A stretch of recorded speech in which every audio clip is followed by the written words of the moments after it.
Welcome back, fellow mobile gamers. My name is NimbleThor, and I will be your host today as we venture into the world of mobile games together, talking about the 5 most interesting games that I played last week. So grab your hoodie, grab your sword, and your shield, because today you'll be needing all of that good stuff as we dive into a fun 2D gladiator arena game, a hardcore speedrunning platformer by Nitrum, a Dragon Ball-inspired indie fighting game, a turn-based strategy RPG, and last of all, a bit of an indie darling stealth card game. If you enjoy these videos, don't forget to check out the hundreds of other games we've already played and talked about here on the channel, and hit that subscribe and like button to stay in the loop. Now, I've saved the very best for last, so stay tuned for my favorite of the week, and with that said, let's dive into the first game. And starting out this week is a quick little game called Spicy Piggy, which is just evil. It's just pure evil. It's a fun but hardcore speedrunning platformer by Nitrum with crisp 8-bit graphics and 30 levels that are split across 5 different worlds, with global leaderboards showing us exactly who finished the level in the shortest amount of time. Now, that's basically it for the game. It will show us a few advertisements unless we buy the $3 in-app purchase to remove them, but that's basically it. The game can ruin your life with its difficulty. Even when you're offline, it takes up only 155 megabytes of space. It's out on Android and on iOS, and my final verdict is that you should absolutely play it,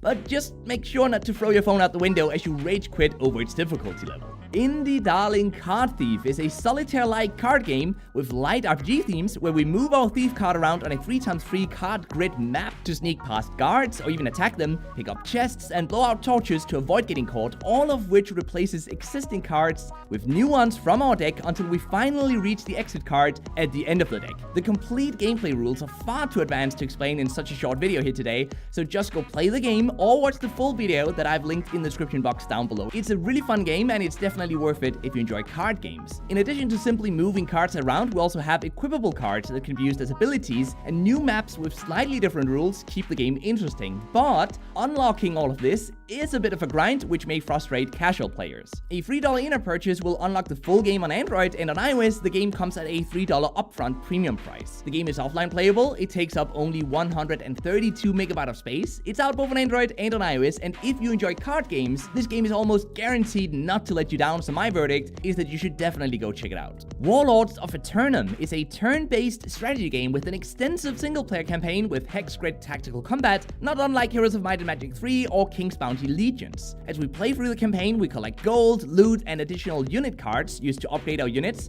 but unlike Heroes of Might and Magic, our units never truly die, which means we have to wait for them to revive from time to time, making the gameplay a bit more bite-sized. The difficulty level is balanced just right, and the gameplay is entertaining, but the game isn't shy of throwing $100 in-app purchases at us. I never felt the need to buy these, and Warlords of Aternum is one of the few well-executed games in the genre on mobile, but the in-app purchases do undeniably enable the developers to hit us with a paywall down the line if they want to. The game requires online access, it takes up 514 megabytes of space, it's available on Android and on iOS, and with its hex grid turn-based combat, the game offers a pretty unique experience on mobile, and so you should definitely check it out if you enjoy the Heroes of Might and Magic type of combat system.